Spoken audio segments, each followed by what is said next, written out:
She was this gun-toting, whiskey-drinking broad. The super epic fucking broad. She was a pioneer in the industry. She's also so famous and so controversial. So controversial. So she's kind of a big fucking deal. Her story is so incredible. She belongs on this podcast because she's a broad you should know. Hello and welcome to Broads You Should Know, the podcast about amazing and noteworthy women from history. I am your host, Sara.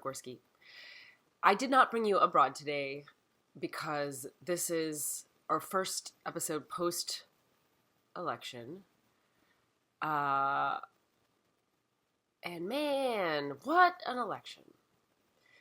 And I thought it was worth just taking a second to regroup with you, my Broads family. Because I imagine most of you listeners are, very similarly liberal-minded in the way that I am.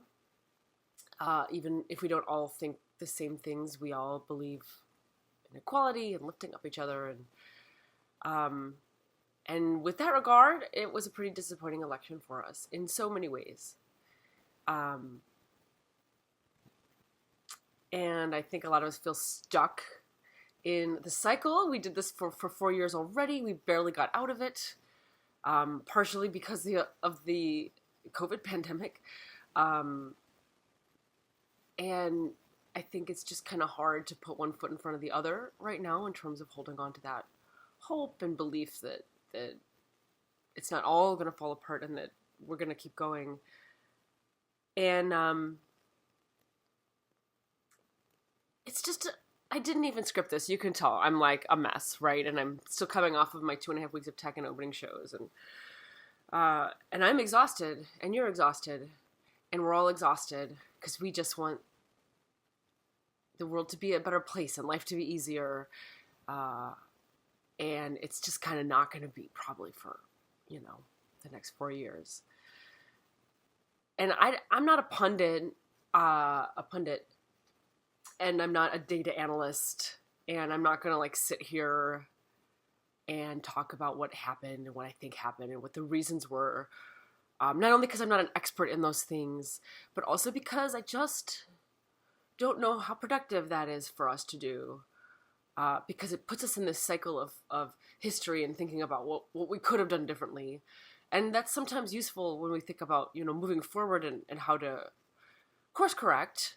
But at the same time, it also sticks us in this cycle of what if, instead of what now. And me personally, and this is what, this whole episode, I should preface, all of my broad opinions episodes are my opinion. And through the framework of my life and the things that I have been through in my life and witnessed in my life. And obviously lots of people have different experiences, and your experience is valid and your opinion is valid. So I just want to start by saying that. So I just kind of want to share with you where I'm at and what I'm thinking right now.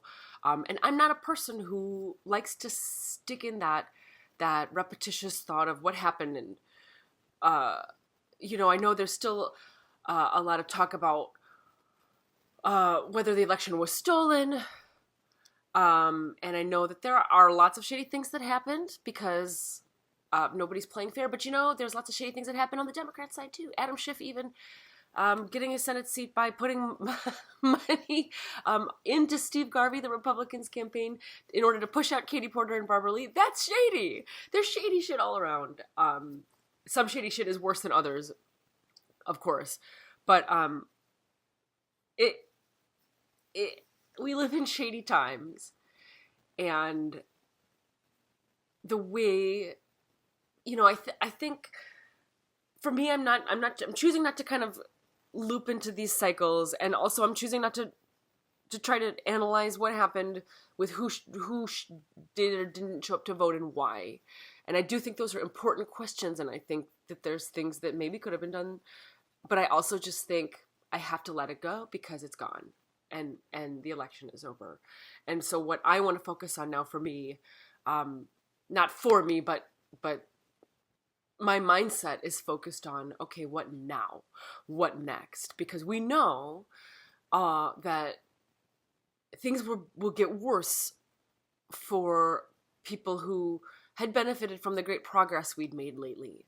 And for those of you who are longtime audience listeners, one of the co-founders of the podcast and my best friend Chloe is a trans woman, and she already is experiencing a huge backlash against trans people here in California. She's and also on the internet in general, but she's never stopped to experience that. That's kind of always happened. Leo's a part of the podcast now. Hi, Leo. Are you gonna say hi? Here he is, my handsome guy. And I think people like Chloe, who are in the minority and who have particularly been targeted by the Republicans as some sort of villains of the story. Trans people are not villains. We all know this. They're just people like you and me who happen to be a different identification than what they were assigned at birth. And the fact that they are villainized as some sort of other than us is ludicrous. Trans people are brothers and sisters with us, and we love them, and they deserve every right and protection that all of us deserve, and they don't deserve all the hatred. And I think there's dark stuff out there. If you get down these wormholes of these kind of ratty people who live in chat rooms and don't actually meet and interact with trans people or minorities or people, any minority, or they have limited access to them and they're just not having real conversations. They're stuck outside of actual human connection. They're in this digital connection world. These are my theories, obviously. But I do think there's some validity to them. Those folks are flinging a lot of hatred, and they're trying to change the laws and make it harder for those folks to live. And as somebody who, women aren't even a minority. It's not correct to say that we're a minority, but we are. The patriarchy is stacked against us, which is we talk about often on the podcast here. I, though, as a woman and as a white woman, am certainly like at the top of the pyramid in terms of how bad the struggle is compared to folks that have that are not white, and folks that are immigrants, and folks that are all these other folks that are going to be the victims of this new wave of hatred, this right-wing hatred that's been rolling through. And I have just always personally felt as a person that it's my job to help protect anybody below me in the pyramid, no matter if they know that's what I'm doing or not, or respect that. And the truth is, a lot of these right-wing voters in this election are going to be really hurt by the things done too, and they might not know it. And that doesn't mean that they don't deserve their own rights and protections as much as anybody else does. But I still feel a sense of obligation. I think this is from my parents. This is like how my parents raised me, that we help people that don't have as many advantages as us. And that's just what we do. And so that will kind of always be, Leo, just come into the podcast. The audience loves you. Come on. He keeps crying. I'm sure you can hear him. Come here. Here. If you're on YouTube, you can see my cat right now. Leo Tolstoy. He's my big handsome boy. Just show him how cute you are and stop making noise in the podcast. I think that is just the very kind of the center heartbeat of how I operate. And so that is what my focus is right now, is to figure out, okay, well, how do I protect the people I love and people I don't know that still are suffering in the everyday ways we do. And I think for a lot of people that manifests itself in, we're going to go protest, and we're going to go, sign, whatever petitions, et cetera, et cetera. And that is a form of protection and a form of action too. But I think we always forget too that there's ways in our everyday life that we can fight the man, right? For the man, I'm going to call the man, which is capitalism, right? And patriarchy. That's what the man is for me, in this conversation at least. And I think, now is the time to double down on deciding how we put our money where our mouth is. Because now the country is run by Silicon Valley and raging capitalists who only want to make profit against feel like, well, maybe people don't know. Maybe it's worth saying out loud. Profit is made on the backs of people, right? Amazon makes a lot of money because they don't pay their workers very much, and they don't pay taxes. And taxes are what support our social services in this country, and amongst many other things. And so profits are made at the expense of things that we lose, that the everyday people lose. And so for me, one of the ways in my life that I try to fight against that mainstream is by trying to break outside of the cycle of convenience. It's very convenient to order something on Amazon and to have it arrive in 2 days, and never have to talk to the delivery person, never have to deal with, customers, all of that. But something that I found is when anything you can buy online that's not an Amazon product, usually it can be found on their own website through their own system. And then that person gets more money, even if they're using Amazon for distribution or something like that. That's their choice. That's their decision. But more money goes to that particular company, that particular creator. And, things like buying Christmas gifts on Etsy, those go to the artists, right? And Etsy takes a cut always for credit card processing. I have like so many anecdotes swimming in my head that I want to share with you. But I think, figuring out where our money goes, even though we don't have a lot of money, you and I don't have a lot of money, and people have less money than us. But the way that we use it and where we spend it does make a difference for those individuals and their success.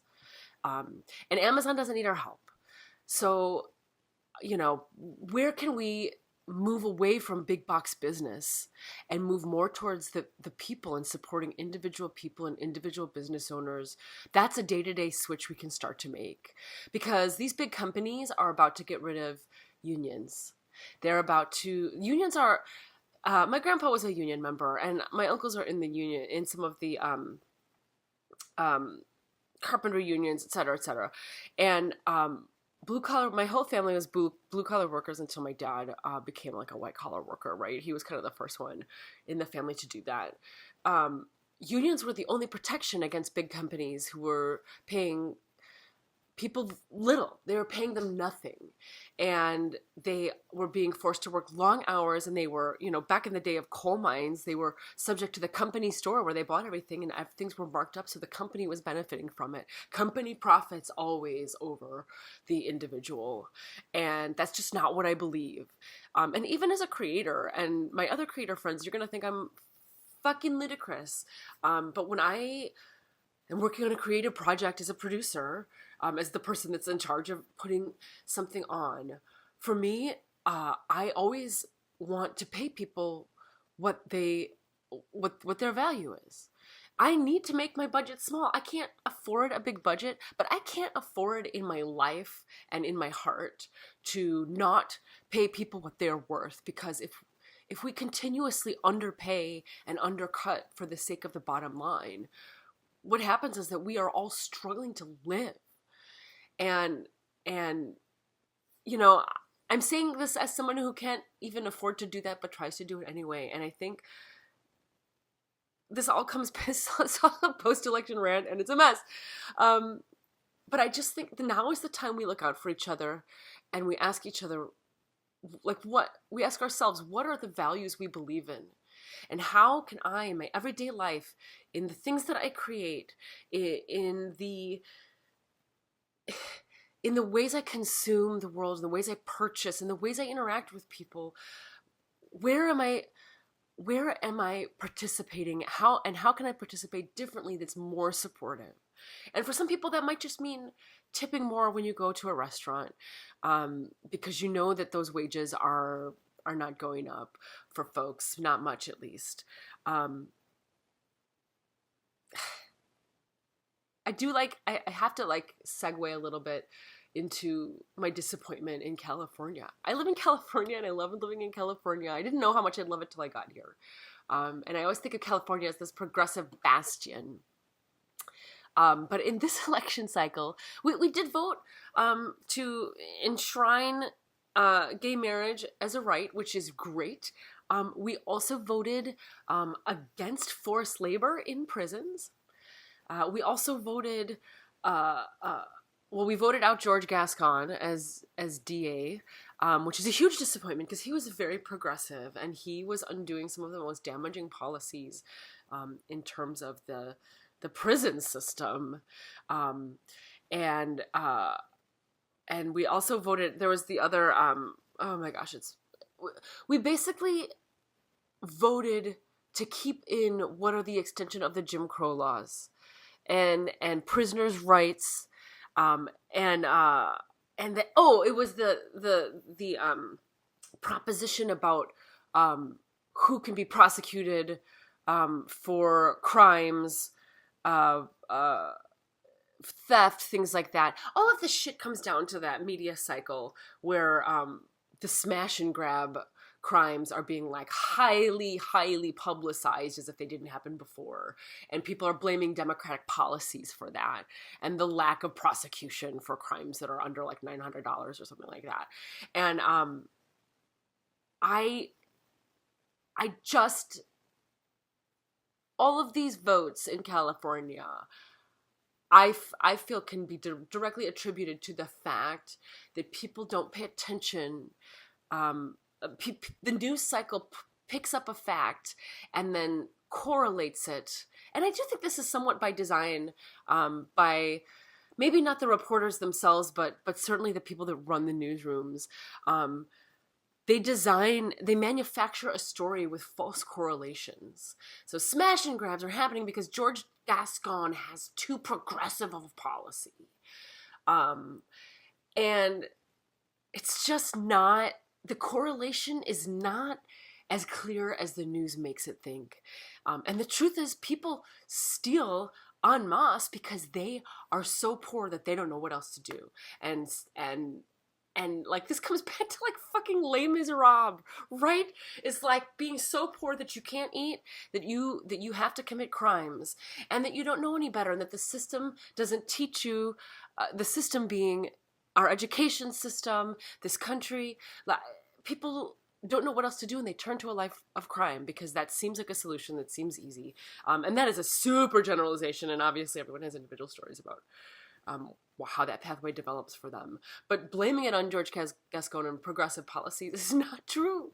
And I wish the electorate was more educated about these issues, and I wish they did their research, and I wish they looked beyond what the news cycle says. And I do think, for my part, this is another action item for me, is to talk more about this out loud to people and to speak more about correlation and about causation and understanding that the policies we suffer from now aren't from the current sitting president, they're from the president that happened before that.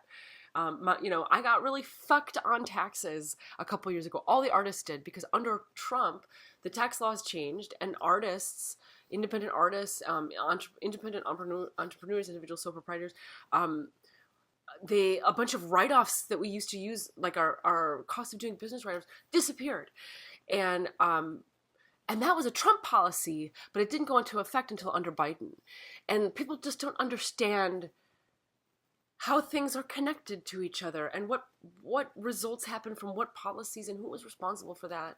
And so one of my other action items, in addition to doubling down on where I put my money, is to think more about how these systems are connected and to try to speak about it more. And I think, I failed this election cycle as a person in terms of talking more about those things out loud. I was so overwhelmed with my own schedule. I know I went on a big rant at the beginning, and when Biden stepped down and Kamala went up, and we were like, oh yeah, this is going to be great, we're going to talk about it. And then I didn't. And I feel guilty about that, and I'll always feel guilty. I'm a Capricorn, like I'm just going to probably carry that guilt to the grave, right? But I think that we all need to do a little bit more and a little bit better about helping people to understand better systems and where we belong in the system. And that's what this podcast is about. And so that's what I'm going to continue to do. So, for me, action items are making sure that I'm protecting those people, dispelling myths that minorities are any dispelling rumors that the rumor mill of the Republican Party and who is the villain, who is the person to be against. We're not against anyone. We're all just trying to live. And that is the message that I need to amplify more in my life. And through the podcast and through everyday conversations. And where I put my money, that's an action item I have control over, right? And talking about policies and talking about how things are connected, that's something I feel I can do. That's something I feel like I have the power to do. And so I guess I just am asking everyone, especially if you feel hopeless, is not to focus on the things you don't have control over, because we can't control so much. But we do have control over a lot of things in our own life. So we have control over our own voice. We have control over our own money. And that is how I choose to move forward in these dark moments, is to think about what are the things I can personally do. I'm a person of action. And, you know, it's easy to sit in a place of comfort in your life if you aren't affected by some of these horrible things. I think it's kind of easy to tune out. I just saw somebody posting about Blue Sky, which I'm guessing is some sort of democratic social network. And if that's what you need to feel comfortable, I won't tell you not to do things that bring you comfort. But I will say that I think that comfort is a great death of connectivity. And living in comfort and not understanding other issues in the world, even if they don't affect you in your day-to-day life, is a real problem for all of us. So I think that's something maybe we all can work on together. And anyway, God, it's been 22 minutes. I've got to end my rant. I'm going to be talking a lot more probably about these things moving forward, and I'll try to be more organized. I appreciate you guys bearing with me today on my very off-the-cuff, disorganized podcast. But I'm sending everybody a lot of love and really big hugs. And I believe that we are all going to get through this. And I believe that we've got each other's backs. And I also believe I have the power to try to turn around hatred. And that is a fight that I will always be fighting for.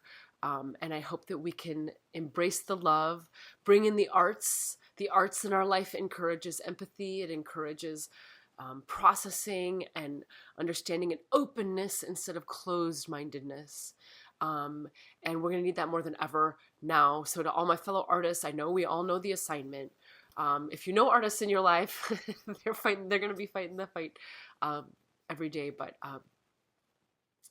yeah, lots of love. And next week, I'm going to bring you another broad, and we're going to get back to business here on Broads You Should Know. To learn more about Broads You Should Know, head on over to broadsyoushouldknow.com, and you can click on over to the About page, and you could read more about me, my bio, photos, links to all my stuff is all right there. Are you following Broads You Should Know on social yet? We are on Facebook and Instagram and YouTube at Broads You Should Know, and Twitter at BYSK Podcast. Yes, we're still on Twitter for now, and I will always call it Twitter. To suggest a broad, fill out the form on our website or email us at broadsyoushouldknow@gmail.com. If you're a fan of this podcast, please help spread the word about us. Share an episode with your friends and family, or leave us a review on Apple Podcasts. That helps new listeners to find us. It really does. Broads You Should Know is produced by me, Sara Gorski, and edited by me, with original music by Darren Callahan. Finally, if you really enjoyed this episode, I suggest you check out a few of my other broadly speaking episodes, as well as broad opinions episodes. Those are more of our opinion-based episodes rather than the broads in history. So check those out and come back next week for another Broad You Should Know.